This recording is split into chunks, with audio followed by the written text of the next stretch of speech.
Hola a todos y bienvenidos a nuestro canal. Antes de comenzar, te pido que me ayudes con un like y suscríbete. Disfruta la historia de hoy. Llevábamos 20 años casados. 20. 2 décadas midiendo el tiempo no en cumpleaños o viajes, sino en cafés servidos sin preguntar, en noches de televisión muda, en ¿qué quieres para cenar? Y respuestas que ya ni siquiera esperábamos escuchar. Los domingos eran siempre iguales, él con el periódico deportivo desplegado como un muro entre nosotros, yo contando las horas hasta que anocheciera para justificar acostarme temprano.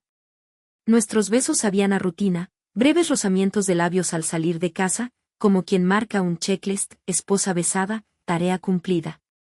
Y los silencios, esos silencios gruesos que ya no eran cómodos, sino pesados como una manta mojada. Nadie los llenaba porque ambos sabíamos que bajo las palabras inofensivas latía una verdad amarga, ya no quedaba nada que decir. La idea de renovar los votos fue suya. Una noche, después de apagar la luz, dijo esa frase como quien tira un salvavidas a un mar en calma: deberíamos hacerlo, ¿no? Para recordar. Yo asentí con una sonrisa de esas que he perfeccionado después de tantos años, la que estira los labios pero no llega a los ojos. Por dentro, sin embargo, ya estaba a kilómetros de distancia. ¿Por qué? ¿Cómo renovar promesas que dejaron de latir hace años? ¿Cómo jurar otra vez amor eterno, cuando lo único eterno había sido la resignación? No me juzgues. No soy la villana de esta historia. No me fui con el mejor amigo, ni gasté su dinero en secretos, ni planeé mi huida durante años. Su hermano menor. El que siempre llegaba con el viento revuelto y historias que hacían parpadear hasta a los muebles. Andrés no me miraba como su hermano, no con esa mirada que daba por sentado que yo era parte del paisaje. No. Sus ojos decían: sé que estás aquí, atrapada, y sé exactamente qué silencios escondes. Cada vez que nos veíamos, había un juego peligroso, sus manos, accidentalmente, rozando mi cintura al pasar, sus bromas cargadas de doble sentido que solo yo parecía captar, esos abrazos que duraban un segundo más de lo debido, como si sus dedos supieran exactamente dónde presionar para que todo lo que había enterrado durante años volviera a la superficie. La primera vez que me di cuenta de lo que estaba pasando, fue en una cena familiar. Él me sirvió vino y nuestros dedos se encontraron sobre la copa. Y ahí lo sentí, un escalofrío que no era de culpa, sino de reconocimiento. Porque Andrés no me tocaba como su hermano, como quien agarra una bolsa de pan sin pensar. No. Él lo hacía como quien despierta a alguien que lleva demasiado tiempo dormida. Y Dios, como necesitaba que alguien me sacudiera. La primera vez que sucedió fue después de una cena familiar. Uno de esos eventos donde todos fingen normalidad mientras beben vino demasiado rápido. Mi marido se había retirado temprano, mañana tengo reunión, dejándome como anfitriona de sobras y conversaciones vacías. Poco a poco, los invitados se fueron despidiendo con besos en la mejilla y promesas falsas de hay que repetir pronto. Solo Andrés se quedó. No lo pidió. Simplemente comenzó a recoger los platos con esa naturalidad de quien no teme mancharse las manos. Yo protesté por cortesía: no hace falta, ya lo haré yo mañana. Él solo sonrió, esa sonrisa suya que siempre parece esconder una verdad incómoda, y siguió pasando trapos húmedos sobre los manteles, lavando copas que brillaban bajo la luz amarilla de la cocina. El silencio entre nosotros no era incómodo. Era eléctrico. Cuando el último plato quedó limpio, se secó las manos con calma en el delantal, mi delantal, el de flores descoloridas, y se apoyó contra el mesón. Entonces me miró. De verdad me miró. No como mi marido, que desde hacía años solo rozaba mi existencia con la atención distraída que se le da a un mueble conocido. No. Andrés me miró como si estuviera desarmando cada capa de mi piel, cada mentira bien cosida, cada estoy bien, no dicho pero siempre presente. ¿Estás feliz con mi hermano?, preguntó. Su voz era suave, pero la pregunta resonó como un disparo en aquella cocina demasiado limpia, demasiado silenciosa. Yo debería haber mentido.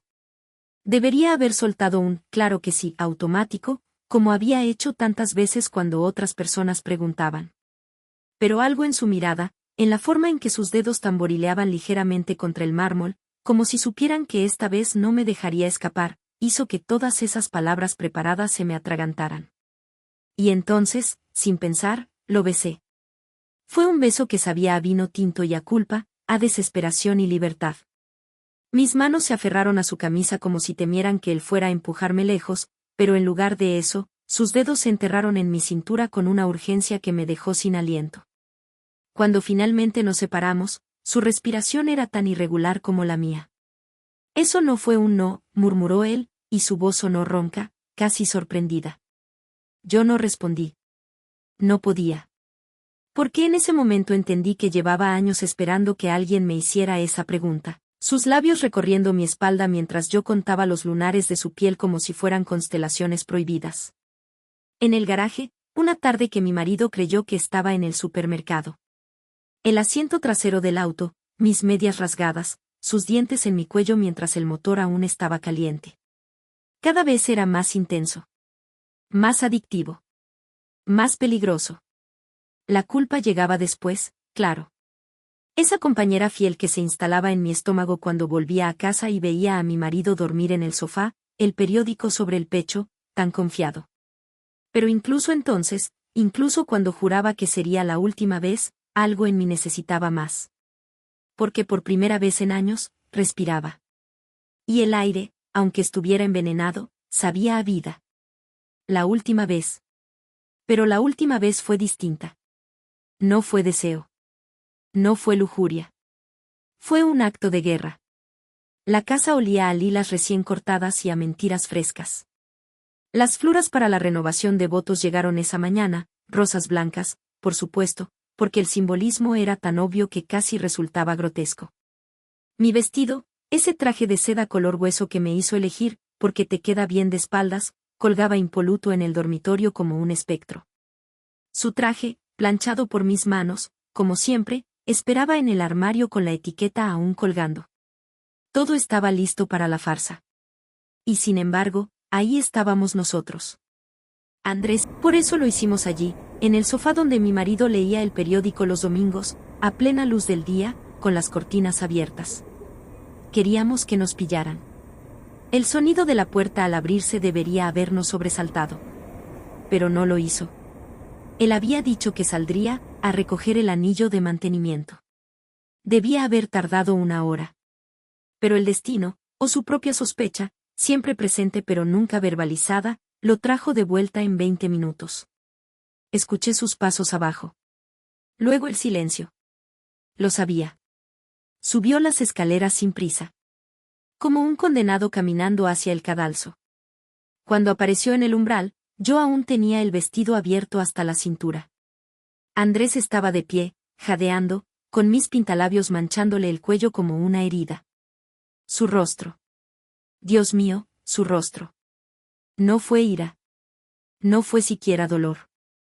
Fue como mirar a un hombre al que le acaban de arrancar el alma por las costillas. Vacío. Incrédulo. Roto. ¿Cuánto tiempo? Preguntó. Su voz sonó ajena, como si alguien más la hubiera prestado. El reloj de pared marcaba las 3. Afuera, un pájaro cantaba. Todo era tan normal. Tan cruelmente normal. Demasiado, respondí. Y por primera vez en años, no fue una mentira. No hubo escándalo. No hubo lágrimas dramáticas. Solo el sonido de su respiración entrecortada y el crujido de sus nudillos al apretar los puños. Luego dio media vuelta. Y se fue. Sus llaves quedaron en el platero. Su chaqueta favorita seguía colgada en la percha. El café que había preparado antes de salir aún estaba caliente en la mesa. Pero él no volvió. Nunca. A veces pienso que lo sabía desde hacía tiempo. Que en algún rincón de su mente, conocía la verdad. Pero hay cosas que, incluso cuando las sospechas, te destrozan al confirmarlas. Y hay traiciones que no se perdonan. Especialmente cuando vienen de las dos personas que juraste amar. Las cenizas de lo que fui. A veces, en las madrugadas que no terminan, me pregunto por qué elegí ese día en particular. Por eso lo hicimos allí, en el sofá donde mi marido leía el periódico los domingos, a plena luz del día, con las cortinas abiertas.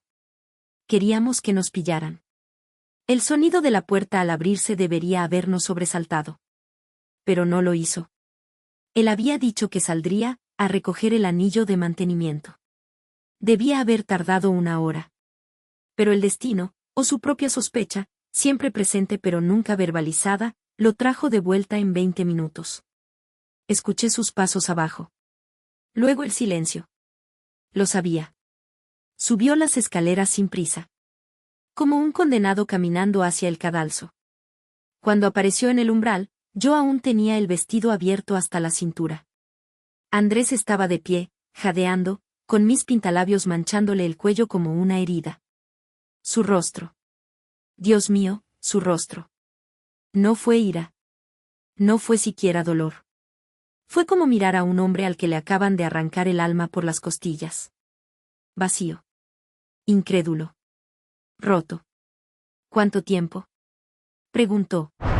Su voz sonó ajena, como si alguien más la hubiera prestado. El reloj de pared marcaba las 3. Afuera, un pájaro cantaba. Todo era tan normal.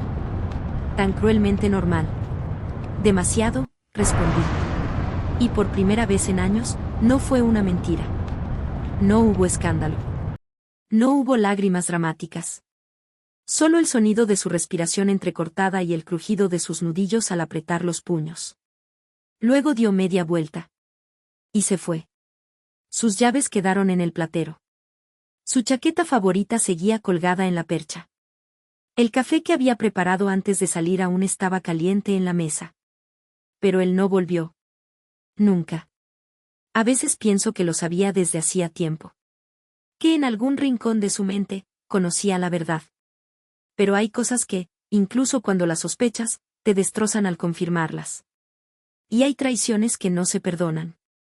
Especialmente cuando vienen de las dos personas que juraste amar. Las cenizas de lo que fui. A veces, en las madrugadas que no terminan, me pregunto por qué elegí ese día en particular. ¿Fue el olor a flores marchitas? ¿La vista de aquel vestido colgado como un disfraz vacío? ¿O fue que, al ver los anillos de renovación sobre la mesa, 2 círculos perfectos que ya no significaban nada, algo dentro de mí se cansó de mentir? Creo que, en el fondo, necesitaba que nos descubrieran. Necesitaba que alguien, él, el hombre que dormía a mi lado desde hacía 20 años sin verme realmente, me detuviera. Que me gritara, que me zarandeara, que hiciera algo, cualquier cosa, que demostrara que todavía le importaba. Que todavía sentía. Pero no lo hizo. Se limitó a mirarme con esos ojos vacíos, como si yo fuera una extraña que hubiera invadido su vida, y luego se marchó sin siquiera cerrar la puerta. Hoy estoy solo. No del modo romántico de las novelas, con copas de vino y noches de jazz. Sino de esa soledad áspera que se pega a la piel como humedad. Andrés desapareció como se esfuma el humo, sin dejar rastro, sin dirección. Ni una carta, ni una llamada, ni siquiera un mensaje de texto borrado a medias. Solo silencio. El mismo silencio que ahora llena esta casa que ya no es un hogar, sino un museo de recuerdos que nadie visita. Mi ex marido, por su parte, rehizo su vida con la eficiencia de quien cambia de abrigo. Una mujer más joven, claro, sonriente, por supuesto, que lo mira como si fuera un hombre interesante, algo que yo dejé de hacer hace años. Me enteré por Facebook, como se enteran estas cosas ahora, una foto, un like de algún conocido, un nudo en la garganta que se deshizo en alivio. Al menos uno de nosotros salió vivo de esto. Yo sigo aquí. Entre estas paredes que han absorbido demasiados gritos ahogados, demasiados suspiros, demasiados te quieros no dichos. Con 20 años de recuerdos que ahora pesan como losas. Las mañanas en que preparaba su café exactamente como le gustaba, 2 azúcares, sin espuma. Las noches en que fingía estar dormida cuando él se acostaba. Los aniversarios celebrados por obligación. Con brindis vacíos y sonrisas tensas. Y esa verdad que todavía me quema, no en la boca, sino más adentro, en algún lugar entre el pecho y el alma. No fue la primera vez. Solo fue la vez que no hubo vuelta atrás. La casa se siente diferente desde que él se fue. No es solo la ausencia física, su sillón vacío, el gancho del baño donde colgaba su toalla, el silencio del teléfono que ya no suena a las 9 de la noche cuando salía del trabajo. Es el eco de lo que pudo ser y nunca fue.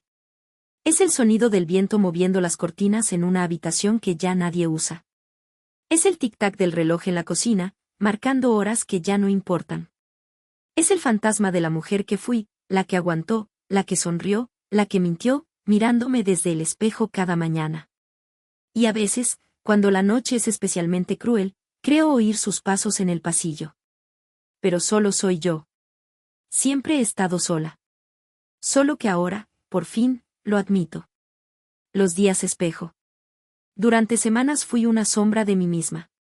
Me movía por la casa como un fantasma atrapado en sus propios hábitos, 2 tazas sobre la mesa del desayuno, su almohada acomodada cada mañana como si aún fuera a usarla, el periódico comprado los domingos por pura inercia. Me perfumaba los pulsos con su fragancia favorita, jazmín y vainilla, y luego me detenía frente al espejo del recibidor, preguntándome para quién lo hacía. Para nadie. El mundo seguía girando. El supermercado, la peluquería, el banco. Sonreía a los vecinos, firmaba recibos, respondía, estoy bien, cuando me preguntaban. Pero por dentro era puro automatismo, como esos relojes que siguen marcando la hora después de que les arrancan las manecillas. El mensaje de Andrés llegó una madrugada de abril. El sonido del teléfono me despertó como un disparo. Solo 5 palabras. No debimos llegar tan lejos. Las leí 1, 2, 10 veces. Busqué entre líneas algún arrepentimiento, algún resto de pasión, alguna explicación. No había nada. Solo ese reproche tibio, como si ya ni siquiera tuviera fuerzas para odiarme. Quise responderle 1000 cosas. Pero lo hicimos. Me salvaste aunque fuera mentira. Vuelve. En lugar de eso, dejé el teléfono sobre la mesita de noche y me quedé mirando el techo hasta que amaneció. No escribí nada. Él tampoco. Me quedé con los restos del naufragio. Con la vergüenza que ardía en mis mejillas cada vez que pasaba frente a la iglesia donde íbamos a renovar los votos. Con la culpa que se enredaba en mi garganta cuando veía a una pareja de ancianos tomados de la mano en el parque. Con el remordimiento que me despertaba a gritos en mitad de la noche, sudor frío pegado a la espalda, la imagen de su rostro destrozado grabada en mis párpados. Pero también me quedé con la verdad. Porque no fue un juego. No fue un acto de rebeldía tardía. No fue solo sexo. Fue el último intento de una mujer que se ahogaba. Fue mi boca buscando oxígeno en medio del incendio. Fue deseo puro y sucio, sí, pero también fue la única vez en 20 años que dejé de fingir. A veces, en mis sueños, vuelvo a esa cocina donde todo empezó. Andrés está allí, lavando la misma copa de vino, con la luz del atardecer pintándole los hombros de dorado. ¿Estás feliz con mi hermano?, me pregunta de nuevo. Y esta vez respondo. No. Pero al menos ahora sé lo que es estar viva. Luego el sueño se desvanece. Y despierto sola. Como siempre. Como merezco. Las escaleras de la iglesia vacía. El día que fui a la iglesia, llevaba el vestido guardado en una bolsa de papel marrón, como si fuera un cadáver que necesitara esconder. El mismo que habría usado para renovar mis votos, ese traje de encaje color hueso que ahora me parecía tan fúnebre como irónico. La iglesia estaba cerrada. Las puertas de madera tallada, imponentes, me recordaron aquel día 20 años atrás, cuando entré del brazo de mi padre, ilusa, convencida de que el amor era un hueso que se roía hasta el final. Ahora me limité a sentarme en las escaleras de piedra, sintiendo el frío que se filtraba a través de la tela de mi falda. Esperaba algo. Una epifanía. Un perdón divino. Una señal de que, a pesar de todo, algo en mí seguía siendo digno de redención. Pero solo hubo silencio. El mismo silencio que había llenado mi matrimonio durante años. El mismo que ahora resonaba en mi apartamento vacío. Saqué el vestido de la bolsa y lo desplegué sobre mis rodillas. Las perlas del escote brillaban bajo el sol de la tarde como lágrimas congeladas. Lo sostuve contra mi pecho, cerré los ojos e intenté recordar cómo se sentía la esperanza. Nada. Solo el viento jugando con el velo, como si también él se burlara de mi teatro absurdo. La gente habla, claro. Las llamadas se fueron espaciando. Primero fueron excusas, estoy muy ocupada, luego silencios incómodos, y al final, el vacío absoluto. María, mi supuesta mejor amiga desde la universidad, fue la más creativa. A veces Dios permite estas caídas para que aprendamos, me dijo mientras acomodaba su crucifijo sobre el escote, como si eso le diera autoridad moral. Otras simplemente me borraron. Como a un error de ortografía en un texto importante. Y yo lo permití. Porque al fin y al cabo, ¿qué podía decirles? Que me acosté con el hermano de mi marido no por venganza, no por maldad, sino porque era la única persona en 20 años que me hizo sentir vista. Esta casa que ya no es un hogar se ha convertido en mi cárcel personal. Las fotos en los estantes son ahora pruebas de un delito. La de nuestra luna de miel en Cancún, donde ya aparezco con esa sonrisa tensa que no llegaba a los ojos. La de Navidad del 2008, donde Andrés aparece al fondo, mirando la cámara con esa intensidad que ahora reconozco. La de nuestro 10º aniversario, donde su mano en mi cintura ya no era un gesto de amor, sino de propiedad. Las toco una por una, como quien recita un rosario de culpas. Los que hubiera pasado si son mi nuevo vicio. ¿Me habría perdonado si hubiera sido con un extraño? Si no lo hubiera descubierto así, brutalmente, sin preparación. Si hubiera tenido el valor de confesarlo yo misma, en lugar de obligarlo a encontrarnos como animales en celo. Pero la verdad es más simple. El problema nunca fue como sucedió. Fue con quién. Y eso no tiene perdón. Hoy soy una mujer con una historia prohibida. La vecina del tercero me mira con lástima cuando me cruza en el ascensor.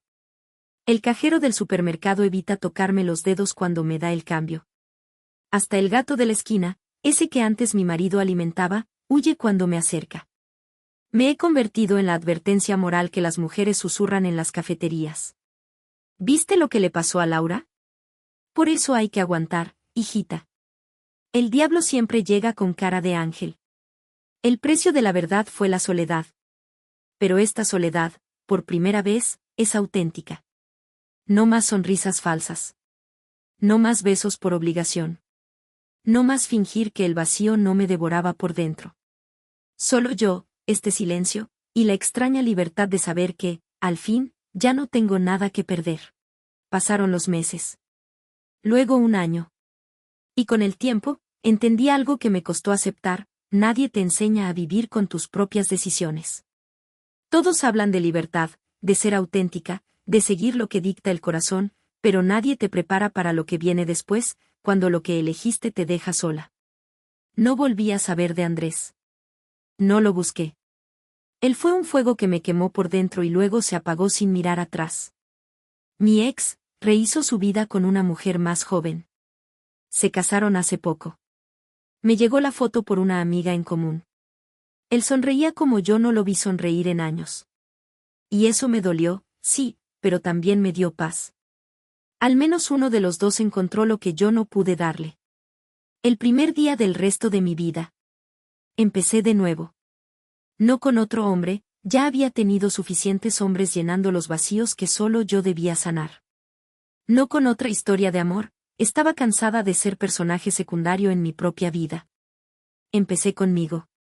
La casa se vendió rápido, como si también ella estuviera ansiosa por escapar de nuestros fantasmas.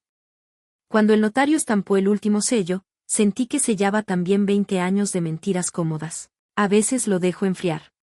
A veces lo tiro a medio tomar. Es mi decisión. Y el espejo, el espejo. Ya no aparto la vista cuando me refleja. Acepto las bolsas bajo los ojos, las canas que ya no tiño, la boca que aprendió a no sonreír por compromiso. A veces me toco la piel y susurro. Aquí estás. Por fin. El perdón llegó sin ceremonias.